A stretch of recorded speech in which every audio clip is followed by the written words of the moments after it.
오늘 본문의 전후 문맥은 이렇습니다. 피곤에 지친 신부된 성도가 신랑 되신 주님의 품에 안겨서 잠이 들었습니다. 이때 주님은 장차 되어질 영광스러운 모습을 미리 내다보여 줍니다. 마치 지난날 주의 사자가 다니엘에게 나타나서 장차 나타날 일을 말씀해 주셨듯이 주의 날에 저 밤모섬에서 주의 사자가 나타나서 사도 요한에게 장차 될 일을 보여주었듯이 신랑 되신 주님의 품에 안겨있는 신부에게 주님은 장차 되어질 일을 보여주었습니다. 그 장면은 주님 재림하실 때에 이루어질 주님과 성도의 혼인잔치의 영광이었습니다.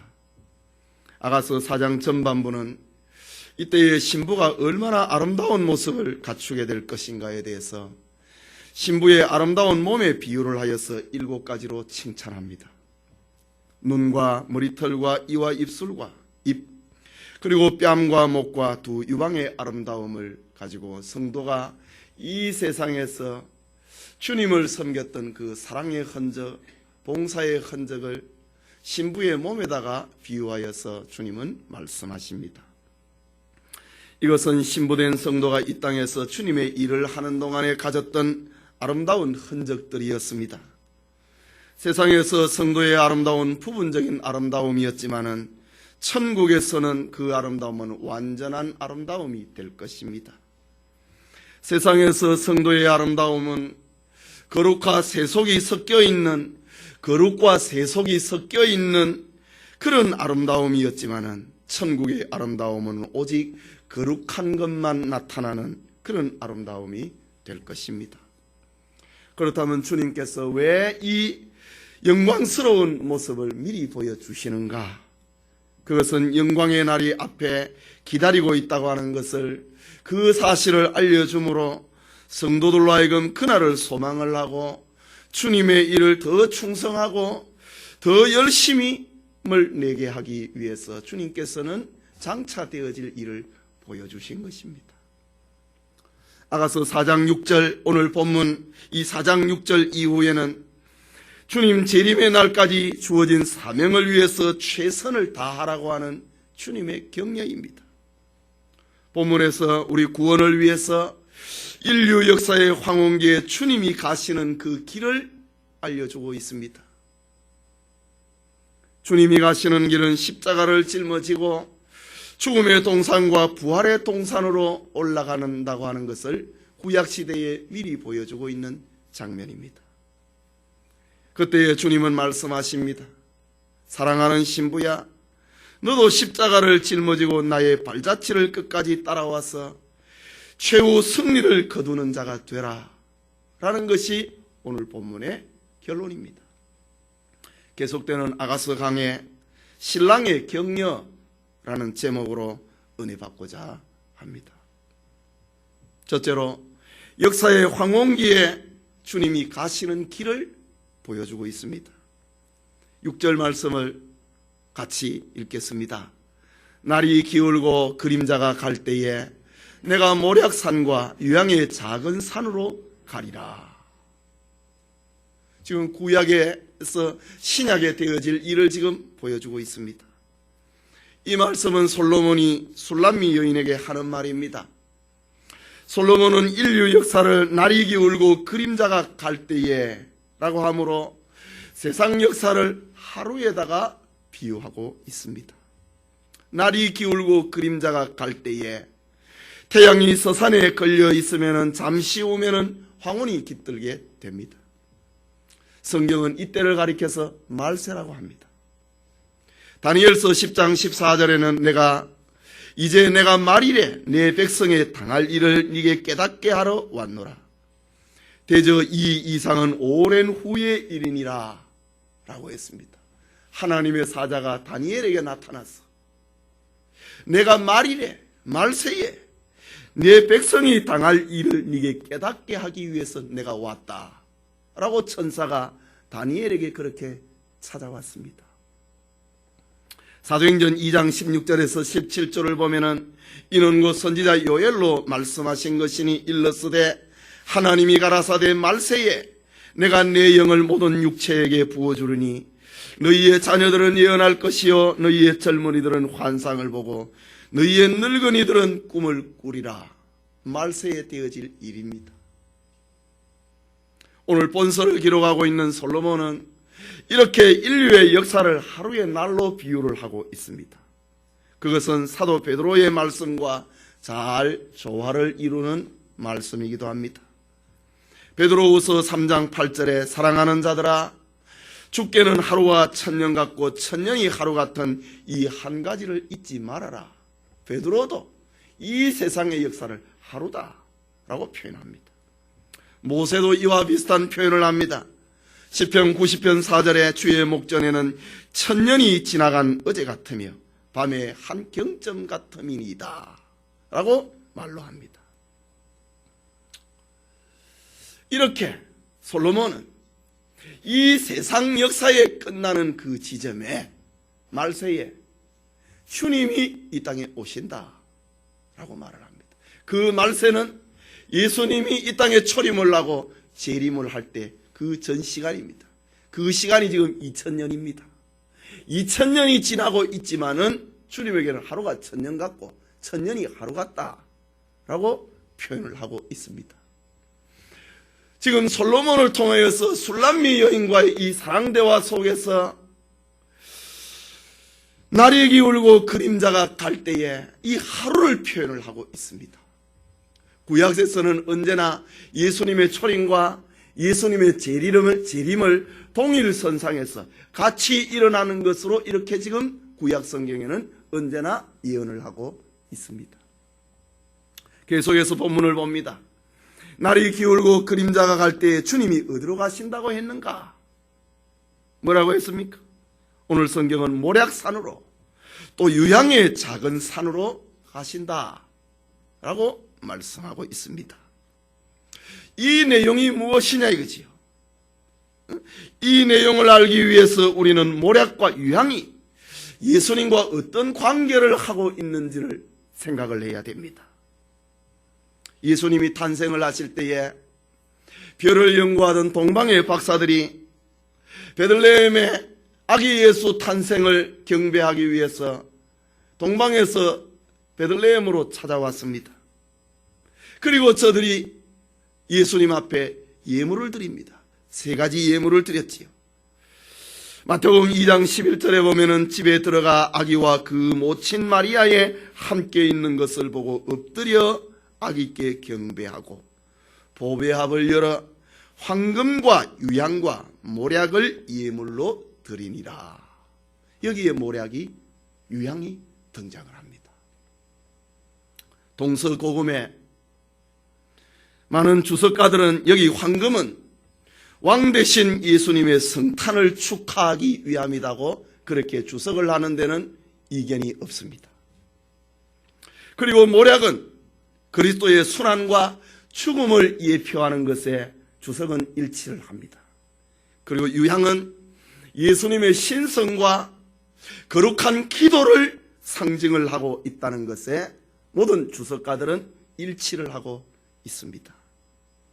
이런 의미에서 요한복음 19장 38절에서 39절을 보면은 예수님이 십자가에 죽으시고 장사 지내는 장면입니다. 아리마대 사람 요셉이 예수의 제자나 유대인을 두려워하여 의논하더니 숨어서 있더니 이 말입니다.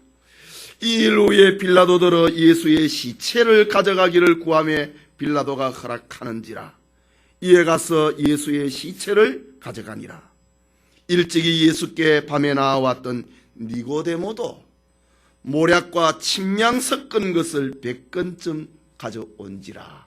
여기에 모략을 가져왔다. 아주 값비싼 향유입니다.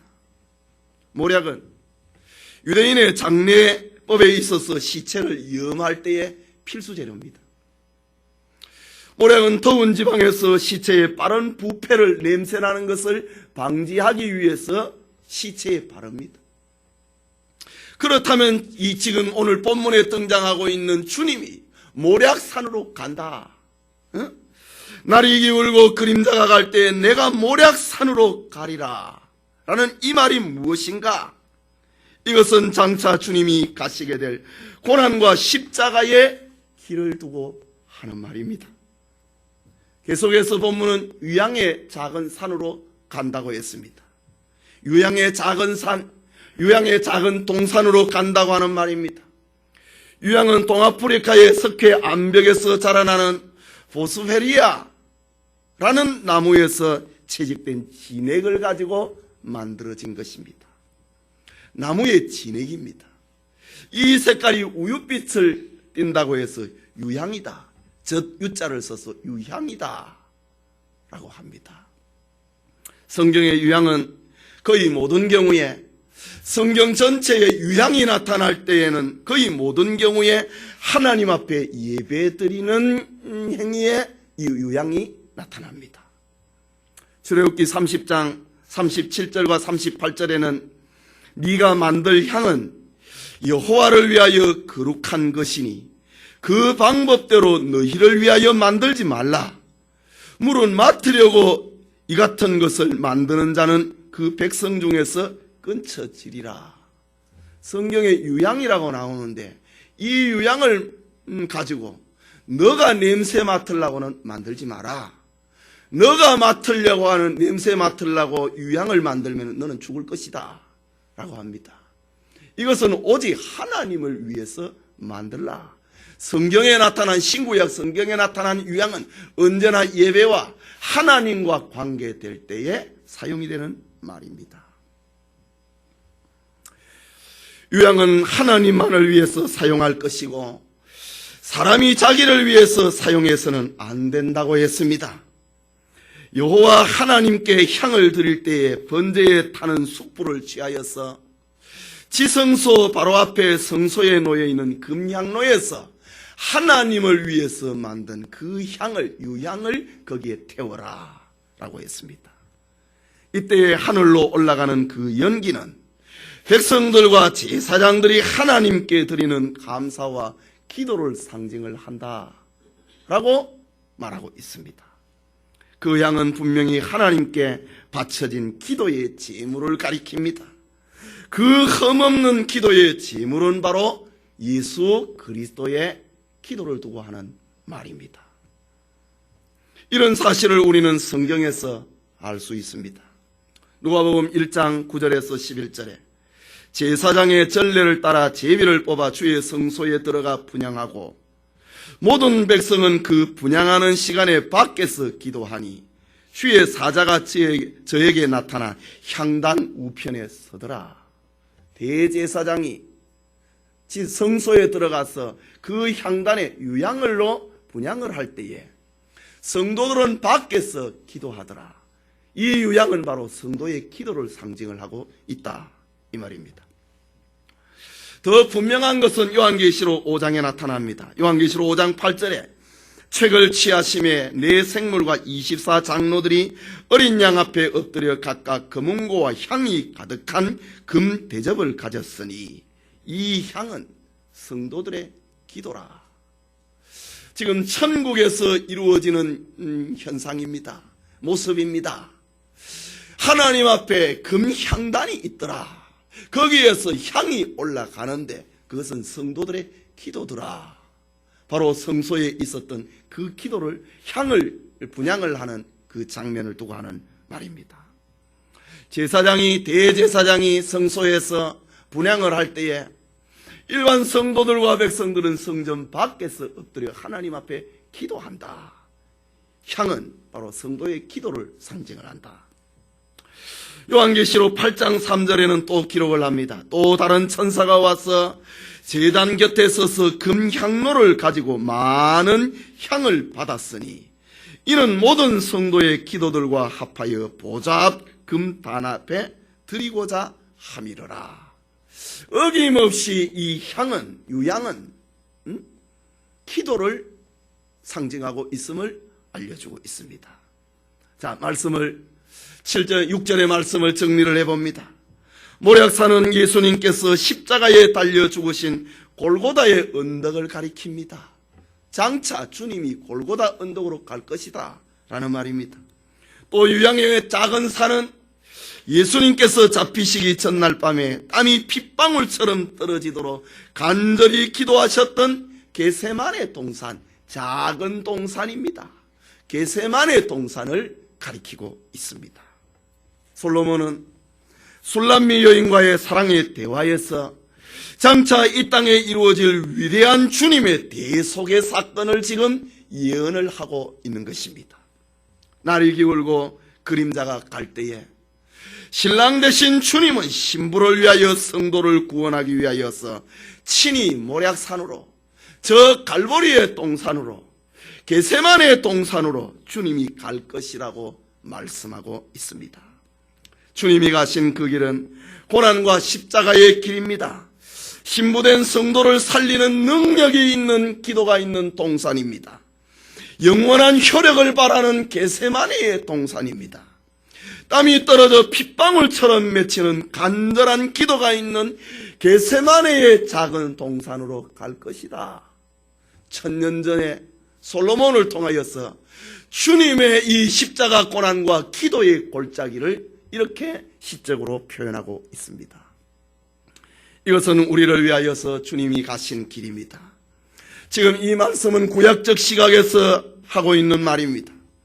주님은 사랑하는 신부를 위하여서 기도가 있는 겟세마네 동산으로 장차갈 것이다.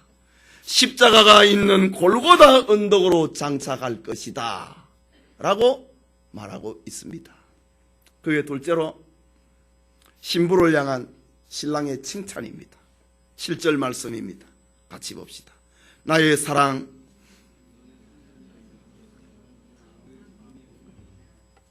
다시 읽겠습니다.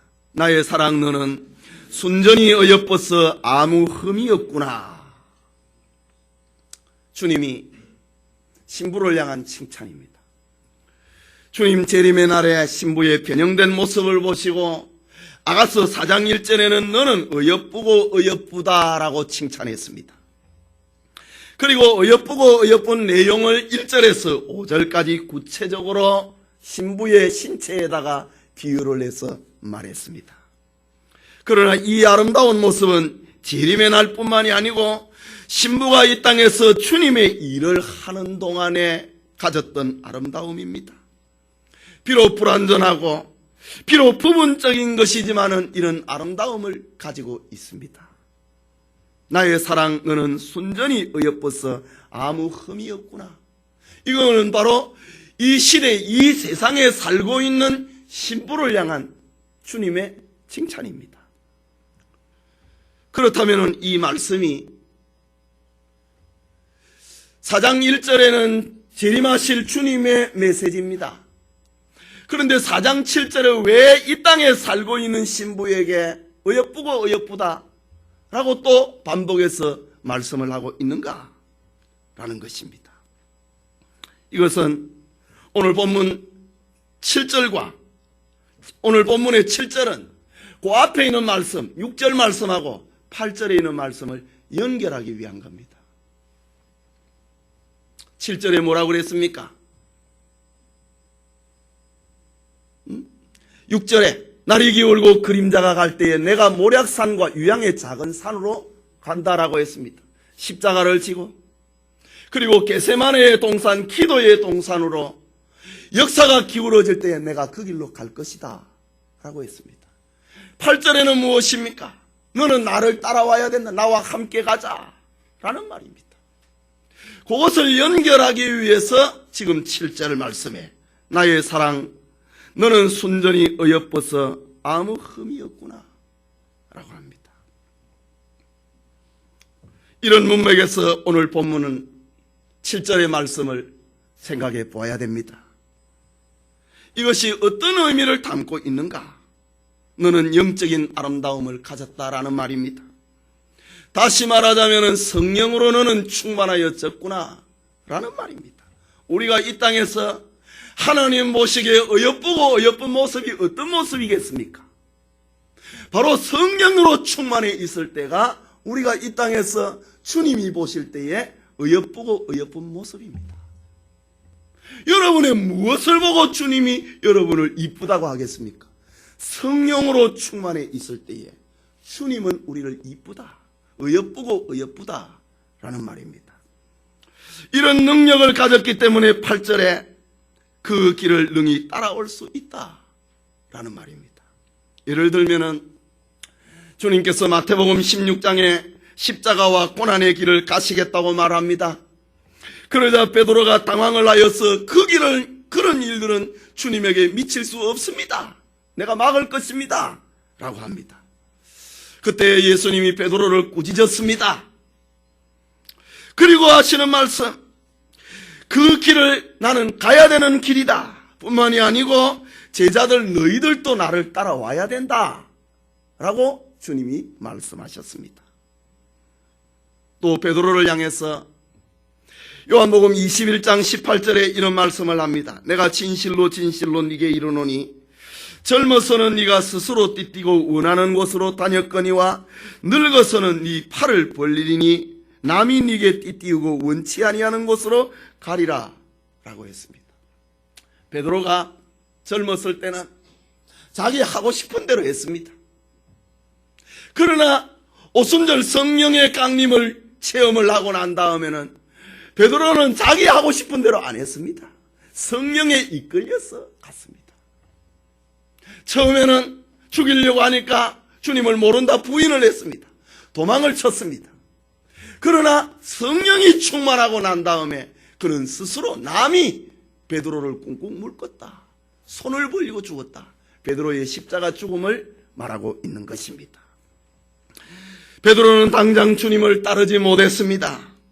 그는 주님을 부인했고 주님을 배반했습니다. 그러나 오순절 성령의 충만함을 입었을 때에 오늘 본문의 말씀처럼 그는 영적으로 어여쁘고 어여쁜 모습을 갖추게 되었습니다. 그리고 그는 고난의 십자가를 능히 감당할 수 있었다라는 말입니다. 그렇다면 오늘 이 7절에 있는 말씀, 나의 사랑 너는 순전히 어여쁘고 어여뻐서 아무 흠이 없구나, 이 말씀을 신약의 어떤 구절과 우리는 비교를 할 수 있을까? 그것은 바로 사도행전 1장 8절의 말씀과 비교되는 말씀입니다. 오직 성령이 너희에게 임하면 너희가 권능을 받고 예루살렘과 온 유다와 사마리아와 땅끝까지 이르러 내 증인이 되리라, 이 말씀과 연결이 되는 말입니다. 성령을 임하면, 성령을 받으면 어여쁘고 어여쁘다. 너희가 권능을 받고 예루살렘과 온 유다와 사마리아와 땅끝까지 이르러 복음을 증거하게 된다, 이 말씀과 동격의 말씀이다 라는 것입니다. 다시 말씀을 보면은 주님께서 내가 너를 성령으로 충만하게 할 것이다. 그러면 너는 영적으로 어여쁘고 아름다운 모습을 갖추게 될 것이다. 그리고 8절에 말하는 그 길을 너는 따라오게 될 것이다 라는 말입니다. 성령으로 충만하여서 어여쁘고 어여쁜 모습을 갖게 될 것이다, 그런 말입니다. 조금 어렵지만은 말씀을 잘 생각을 해서 들으시면 좋겠습니다. 마지막으로 신랑은 신부에게 사명의 길로 함께 가자고 하십니다. 보면 8절의 말씀입니다. 나의 신부야, 너는 레바논에서부터 나와 함께하고 레바논에서부터 나와 함께 가자 라고 했습니다. 자, 6절 말씀에 주님께서 자신이 먼저 십자가의 길을 갈 거라고 말합니다. 기도의 동산 겟세마네로 주님이 갈 거라고 말을 합니다. 그 다음에 7절에 너가 성령이 충만해지면 너는 어여쁘고 어여쁜 자가 될 것이다 라는 말입니다. 그리고 8절에 나와 함께 가자 라는 말입니다. 신부된 우리는 주님의 가신 길을 함께 따라가야 됩니다. 이유는 그것이 바로 우리를 구원하신 목적이기 때문입니다. 우리가 주님으로부터 구원을 받았습니다. 그리고 이 복음을 전하는 사명을 받았습니다. 이 사명을 감당하는 길은 다름이 아니라 목자장 되신 주님께서 먼저 가신 그 길입니다. 그 십자가의 길을 따라가는 길인 것입니다. 그래서 바울은 사도행전 20장 23절 24절에 이렇게 말을 합니다. 오직 성령이 각 성에서 내게 증거하여 결박과 환난이 나를 기다린다 하시나 나의 달려갈 길과 주 예수께 받은 사명 곧 하나님의 은혜의 복음 증거하는 일을 마치려 하면은 나의 생명을 조금도 귀한 것으로 여기지 아니하노라. 바로 바울과 같은 이런 모습을 가지고 보고 지금 주님께서는 나와 함께 가자. 주님이 가신 그 길을 나도 가겠다라는 그런 말씀입니다. 뿐만 아니라 이 길을 따라가지 아니하면은 주님께 합당하지 않기 때문입니다. 주님이 나와 함께하고 나와 함께 가자라고 하시는데 이 길을 따라가지 아니하면 우리는 주님 앞에 합당하지 않습니다. 누가복음 9장 62절에 예수께서 이르시되 손에 쟁기를 잡고 뒤를 돌아보는 자는 하나님의 나라에 합당치 아니하니라 라고 했습니다. 쟁기를 잡고 뒤를 돌아본다. 밭이 어떻게 됐는가, 내 밭이 어떻게 됐는가, 이거 하나님의 나라에 합당하지 않다는 말입니다. 마태복음 16장 24절과 25절에 이에 예수께서 제자들에게 이르시되 아무든지 나를 따라오려거든 자기를 부인하고 자기 십자가를 지고 나를 쫓을 것이니라. 누구든지 제 목숨을 구원코자 하면 잃을 것이요 누구든지 자기를 위하여 제 목숨을 잃으면 찾으리라. 주님과 함께하고 주님과 함께 가는 것, 이것이 바로 주님 앞에 합당한 제자의 길이다 라는 말입니다. 십자가를 지지 않는 자는 주님의 나라에 합당하지 않다고 했습니다. 자기 목숨을 얻으려고 하는 사람은 잃을 것이라. 그러나 주님의 십자가를 진다, 목숨을 던지려고 하는 사람은 아무도 생명을 잃어버리지 아니하고 구원을 얻을 것이다 라는 그런 말씀입니다. 뿐만 아니라 주님이 함께 가자, 함께 하고 함께 가자라는 이 말은 주님과 함께 해야 열매를 맺기 때문입니다. 요한복음 12장 24절에 내가 진실로 진실로 너희에게 이르노니 한 알의 밀이 땅에 떨어져 죽지 아니하면 한 알 그대로 있고 죽으면 많은 열매를 맺느니라. 지금 주님의 말씀입니다.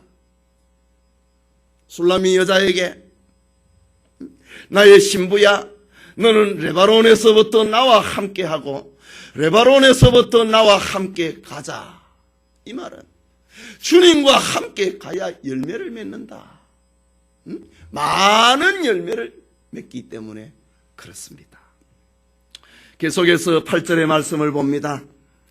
다시 보면은 너는 레바논에서부터 나와 함께하고 레바논에서부터 나와 함께 가자라고 했습니다.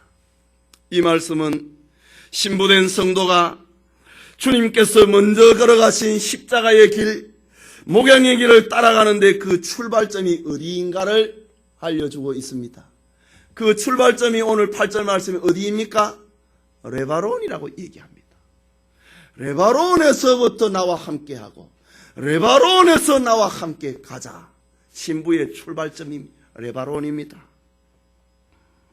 이 말씀을 이해하기 위해서 그 출발 지점으로 나타나고 있는 레바논이 어떤 곳인가에 대해서 살펴봐야 됩니다.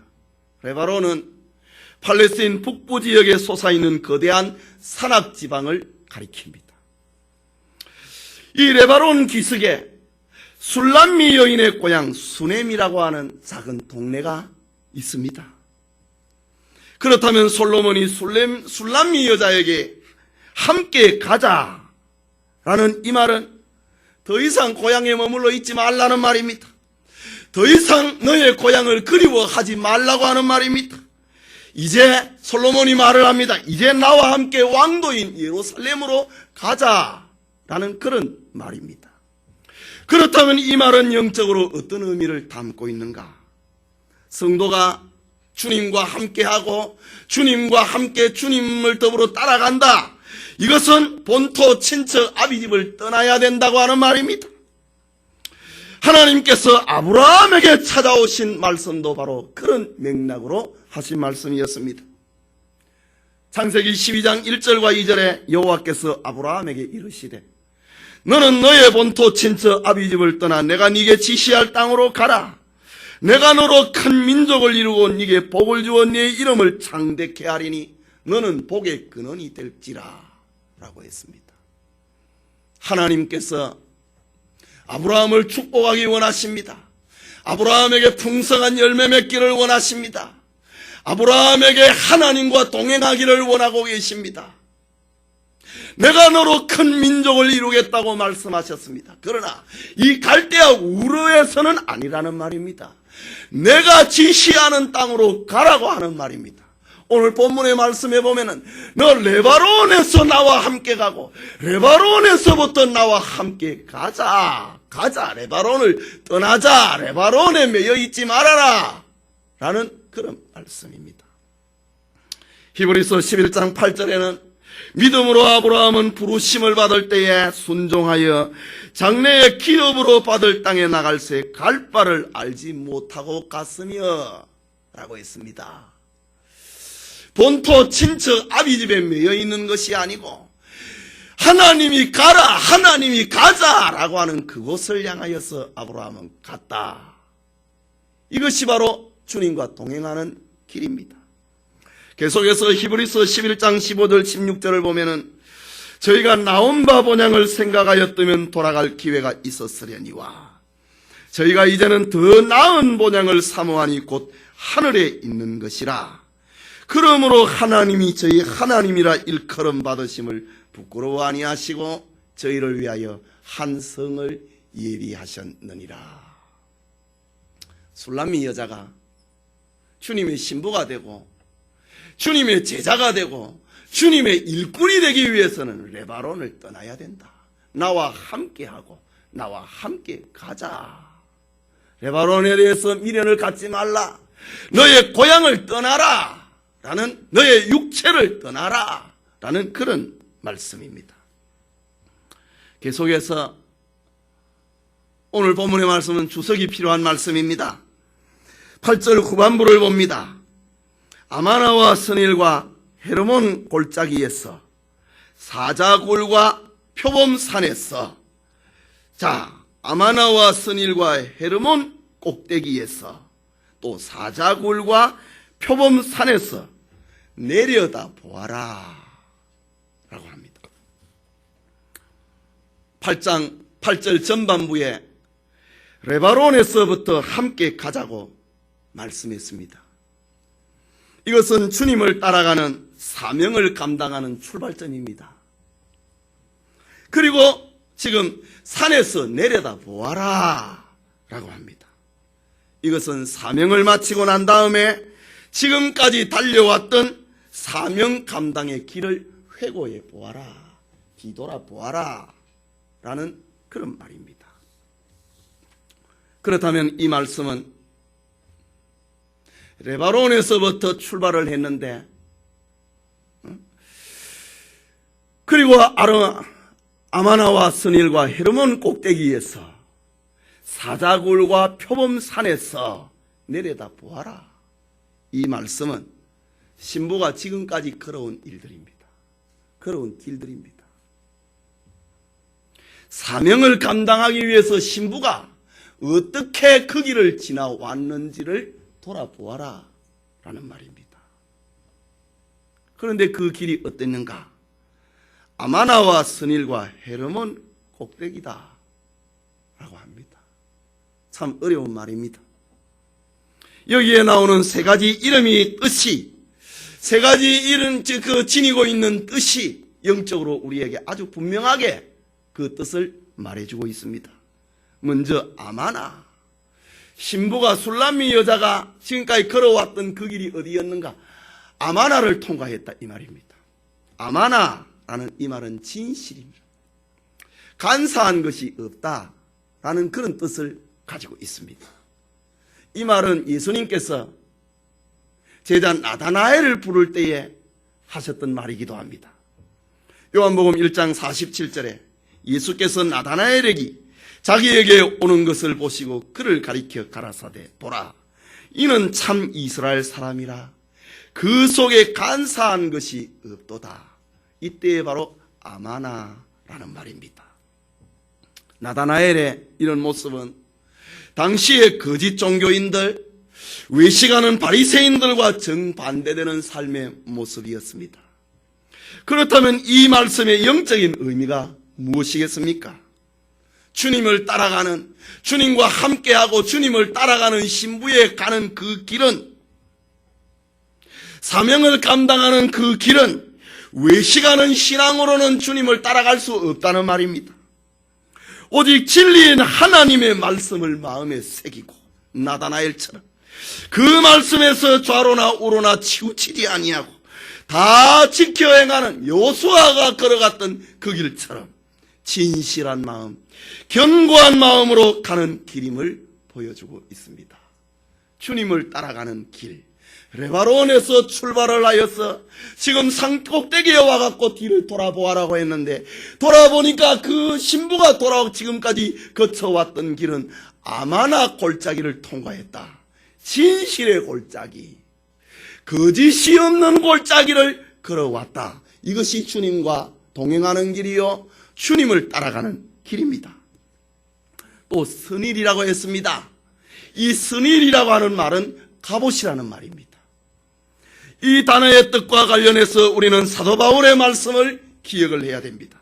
에베소서 6장 13절에 그러므로 하나님의 전신 갑주를 입으라. 이는 악한 날에 너희가 능히 대적하고 모든 일을 행한 후에 서기 위함이다. 어디에 섭니까? 주님 앞에 섭니다. 지금 술람미 여자가 어디에 서 있습니까? 주님 앞에 서 있습니다. 그리고 뒤를 돌아봐라 이거지요. 갑옷을 입고 달려왔다. 네가 달려온 그 길은, 술람미 여자는 걸음을 걸을 때, 달려갈 때는 그 자기가 어떤 옷을 입었는지 몰랐습니다. 그러나 지나와 놓고 뒤를 돌아보니까 진실이라고 하는 옷을 입고 있었다. 또 하나는 갑옷을 입고 있었다라는 말입니다. 주님의 일꾼이 가야 될 사명의 길은 수많은 대적들이 싸움을 하고 진을 치고 있는 길입니다. 그래서 하나님께서는 이런 사실을 이스라엘 백성들의 저 가나안 행진을 통하여서 잘 보여주었습니다. 이런 싸움이 영적으로 우리 앞에도 지금 놓여 있는 것입니다. 그래서 바울은 에베소서 6장 12절에 우리의 실험은 혈과 육에 대한 것이 아니요 정사와 건세와 이 어두움의 세상 주관자들과 하늘에 있는 악의 영들에 대함이라 라고 했습니다.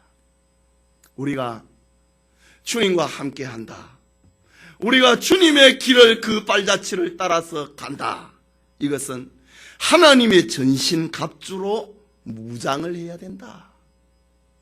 지금 주님이 신부에게 뒤를 돌아보라고 했습니다. 뒤를 돌아보니까 갑옷을 입고 걸어왔던 그 길을 왔다라는 말입니다. 또 계속해서 헤르몬 꼭대기라고 했습니다. 이 헤르몬이라고 하는 말은 승리라고 하는 말입니다. 정복이라고 하는 말입니다. 이 단어가 의미하는 것은 우리가 가야 할 사명의 길이 아무리 많고 강한 대적들이 싸움을 걸어온다 할지라도 우리는 이 모든 대적들을 파괴를 하고 정복을 하고 승리를 거두게 된다고 하는 말입니다. 우리가 살아가는데 지나온 시간들을 되돌아볼 때에 진 것 같았지만은 이겼다 이 말입니다. 망하는 것 같았지만은 망하지 아니했다는 말입니다. 약한 것 같았지만은 결코 약하지 아니했다고 하는 주님의 칭찬입니다. 네 뒤를 돌아보아라.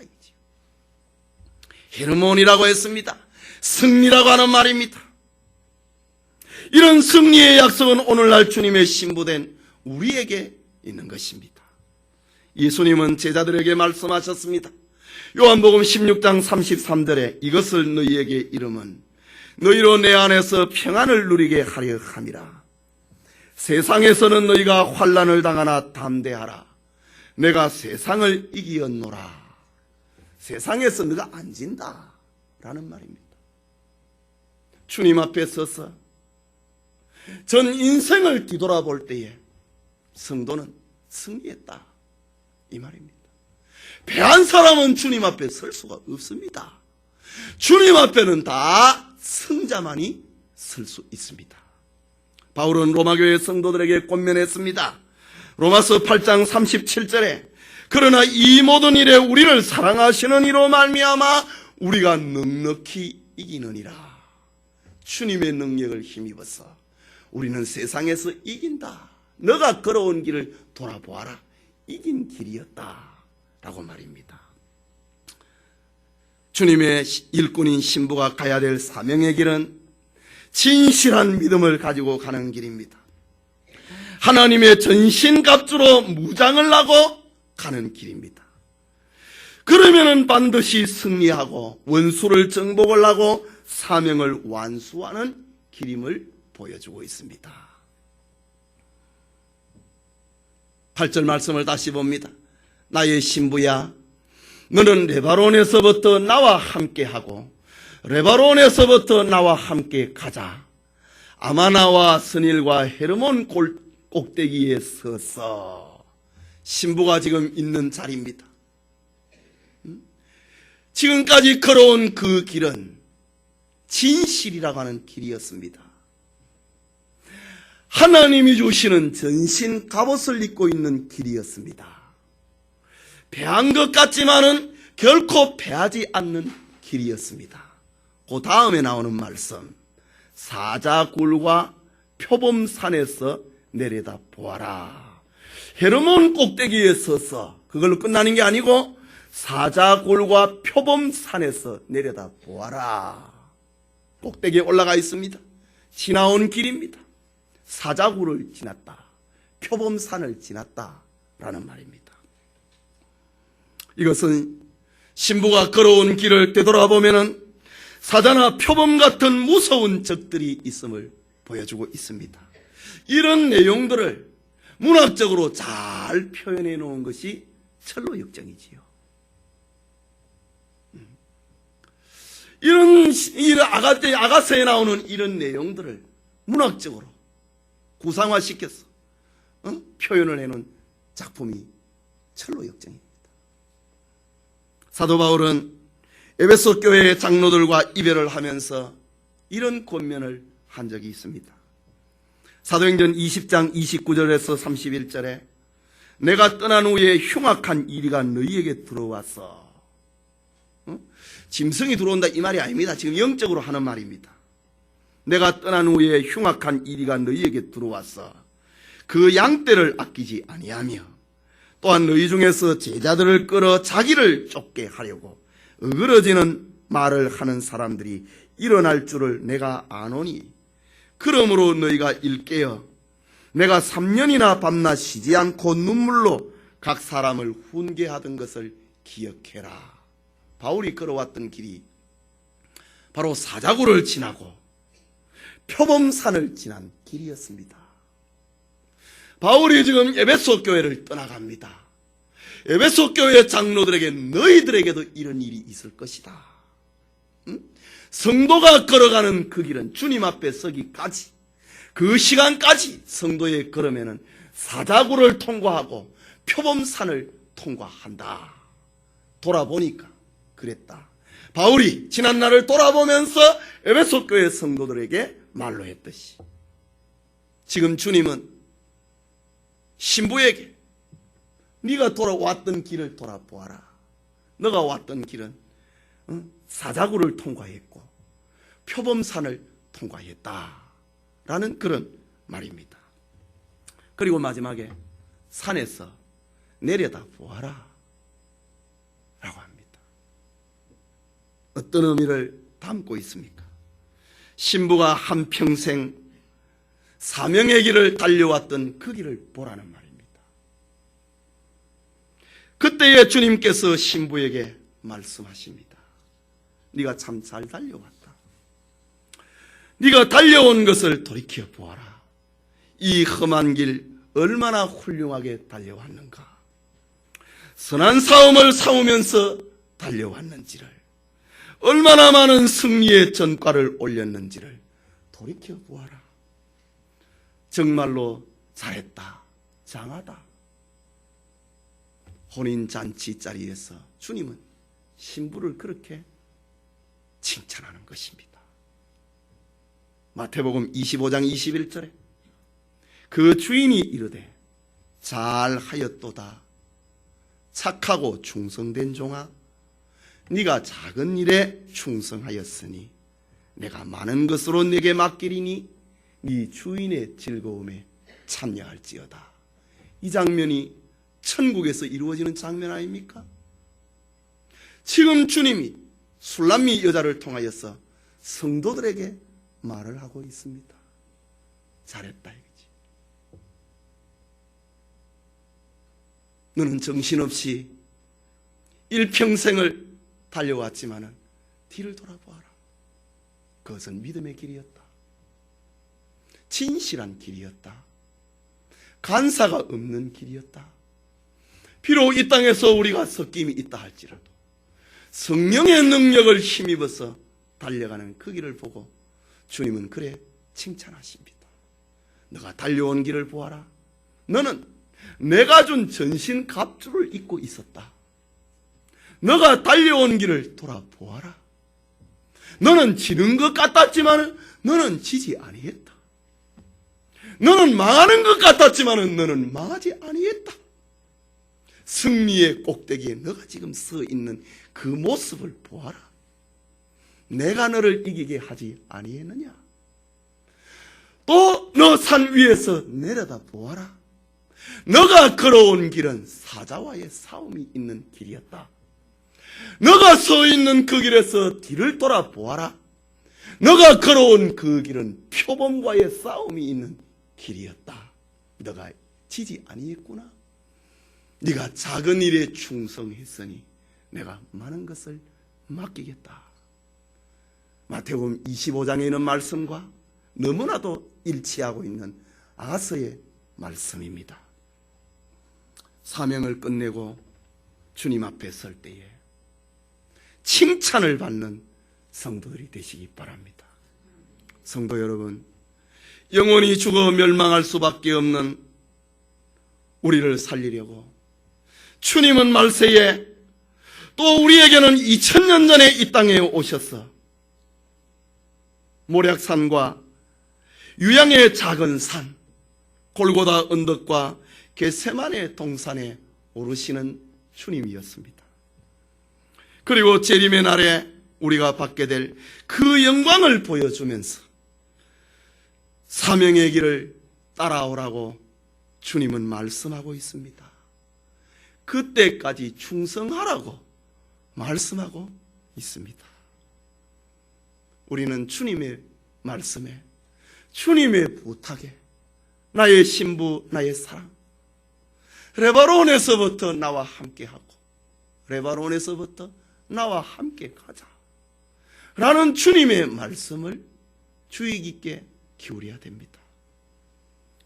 그 길이 험난하여서 비록 사자와 표범 같은 대적이 나를 삼키려고 달려드는 일이 있다 할지라도 진리로 무장을 하고 강하고 담대해야 됩니다. 그리고 인내함으로 끝까지 포기하지 아니하고 달려가야 됩니다. 사명을 완수해야 됩니다.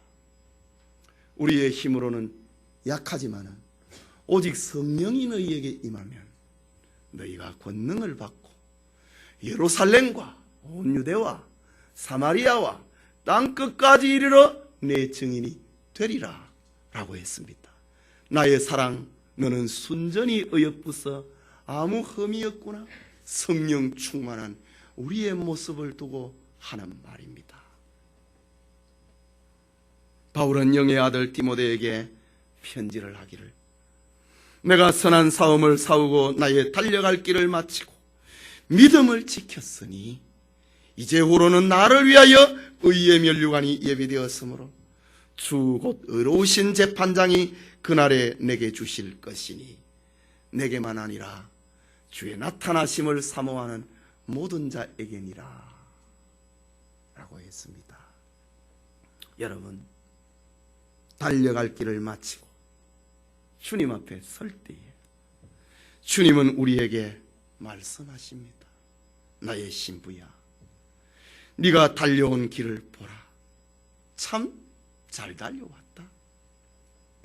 저 험난한 길을 통과하면서 낙심하여 포기하지 아니하고 열심을 내었구나. 이렇게 많은 열매를 거두었구나. 네가 정말 대견스럽구나. 착하고 충성된 종아, 내가 너에게 많은 것을 맡기겠다.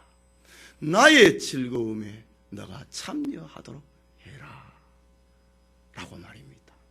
그것이 바로 혼인잔치입니다. 작은 일에 충성했으니 내가 많은 것을 맡기겠다. 주님과의 혼인잔치의 영광입니다. 이 축복이 우리 모두와 함께하기를 소원합니다.